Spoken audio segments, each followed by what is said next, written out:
search yung mga kasamahan natin na nagla-live using their Popo ID. Punta lang kayo sa app ganyan. Tapos, dito kayo sa party. Tapos, dyan, i-search nyo yung ID ng pupuntahan nyo. Yan. Tapos, pindutin yung search button. Yan, nakikita nyo, naka-live like si Kate, yung naka-live. Puntahan nyo po yun sa party niya.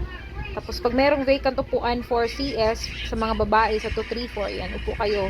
Kung gusto nyo naman tumambay, 8 naman yung upuan dyan, pwede din kayong umupo doon. Ayan, ganyan. Daming bakante, o pwede kong tumambay doon.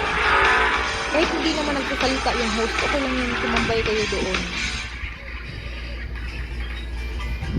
Tapos ano lang kayo, paalam lang kayo. If ever hindi naman nagre-reply sa message nyo sa baba, pwede kayo mag-join dyan, baka nag-ghosting lang yung tao. Ayan, makaka-join kayo dyan para makapag-crown seat o makapag-tasking kayo. And pwede kayo makitambay-tambay doon buong araw kung gusto nyo.